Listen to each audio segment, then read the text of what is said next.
Good morning YouTube, welcome to the channel. Today we're going to go over the tire size I've got on my truck, which is kind of the biggest tire you can smash underneath a new body style Z71, whether it be Sierra, Silverado, same thing. So, as you can see, I've got a 2014, here's the dog again, 2014 Sierra 1500 SLT four-wheel drive Z71. So the tires I've got on it are, as you can see there, it's a little closer there. It's a Terra Grappler, the Nitto G2s. It's a 275/65 R20. You can see that right there.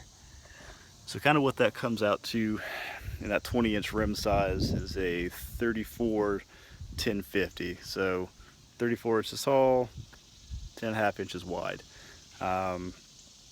It's got a 2.5 inch leveling kit on it.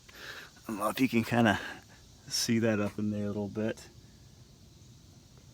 It's really just the top spacer kit, which gives it that little lift, kind of even it out. So these are, like I said, a 34/1050. They just kind of barely scrub a little bit when you're on full lock in reverse. Why it doesn't do it going forward, I don't know. But other than that, no scrubbing. It's not the wide tires. It's not your deep dish, 1550s or anything. But if you're looking for, just that leveled look, which is, here in Georgia, we call it the redneck boys dream truck stance. Just a leveling kit, biggest tires you can smash underneath it. I don't think you can go any wider. I don't think if you put an offset rim on it, I don't think it's gonna fit up here in the front, because it's pretty close. I mean, you can see right there, it's got room, but if you start putting a deep dish wheel on there, you're gonna have to go down in height, which I kind of like the taller look more than the wide look, especially on a stock wheel. So that's kind of what we got on there. The G2s are pretty much the same as the regular, the Nitto Terra Grapplers. They're a little bit harder compound, I think they said, than the original ones. I've had, God, probably 5 or 6 sets of these Nittos over the years, and the original ones were really soft. They didn't last as long. Where I think these have a harder tread compound, so they supposed to last like 50,000 miles. I don't know. I don't put a lot of miles on the truck anyway, so I don't think I'd really ever see 50,000 miles to begin with. As you can see, these things have got maybe 7,000-8,000 miles on them. So still pretty good tread depth on there. I like them. They have a little bit of noise, not too much. You don't get that big, so I like to call it airplane noise from your mud tires as they go howling down the road, which is nice. But the older you get, the more you kind of like something a little bit more quiet. So, isn't that right? Isn't that right, Riley? Like something a little bit more. Yeah? You don't care, do you? You're just wondering why I dragged you up here to talk about things you don't care about. He's not interested. He's never interested. So, yeah, I mean, kind of walk around of the truck, I guess.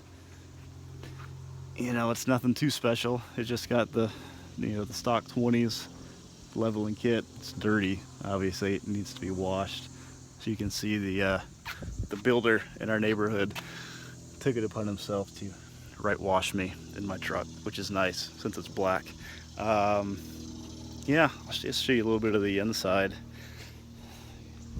I know you clicked on the video for tire size. You probably don't want to care to look inside the truck, but we're here, so why not? So it's got two-tone brown and tan. The only thing it doesn't have a console. I know. I wish it had a console. Also doesn't have a sunroof.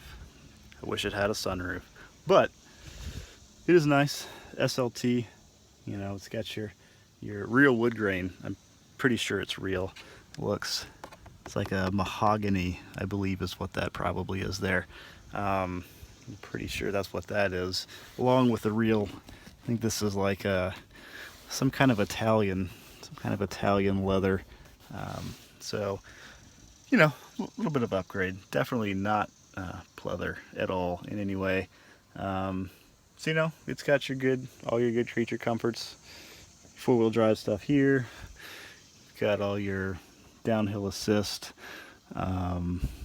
truck bed light, all that kind of good stuff there. So yeah, overall, nice truck. So that's kind of what I've done to it. Anything else I've done to it? It's got a muffler delete on it, which that sounds pretty redneck, doesn't it? You know, muffler delete. It's got the resonator still on it. So, in my experience, if you cut out the muffler and you leave the resonator, it's essentially the same as putting on, you know, a one-chamber, two-chamber exhaust system, except it's already on there. It doesn't sound any different. It's spending $1,000 on some Borla exhaust system, and it's going to sound exactly the same. I don't know if you can see it under here or not, but so right up under here is where they cut it out and just put a pipe in. And what they did was the flapper valve, I think they call it, that comes on when you have that 8-cylinder deactivation. They welded it open because they were saying, I guess if it's always closing all the time, it's still going to sound like stock exhaust. So that's my redneck exhaust. You know, cutting the muffler off, welding a flapper valve open. You know, it costs $75 as opposed to, you know, whatever some big expensive exhaust system costs. So yeah, so that's pretty much it with the truck. Like I said, I'll put a link down below for you know, the Nittos. I'll try to look at the place I got them. I want to say it was Discount Tire. It was a couple of years ago, so the deal I got's probably not really valid at this point, but they had a pretty good deal on them.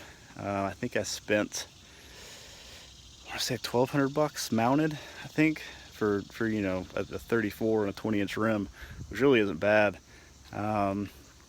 So I'll put those links below if you're interested. You know, if you got any questions on, you know, how it rides, this and that, whatever, just leave it below. If you have any questions for Riley here, Riley, hey,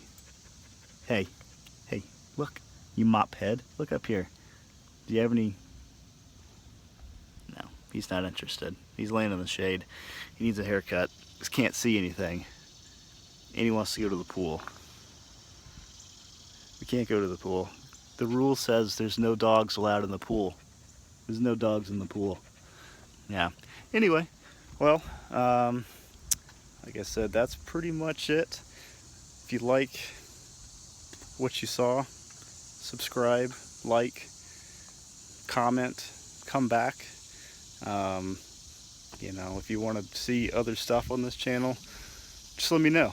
Like I said in the first video, which I think 5 people watched, which is pretty good. I'm well on my way to being, you know, the next Casey Neistat, Roman Atwood. And we've got 5 views, 1 subscriber. I was really excited about, and then I figured out it was my friend who subscribed. So I don't think that really counts. But at any rate, yeah. So that's it. Like I said, like, subscribe, comment down below, and we'll see you next time. Have a good day.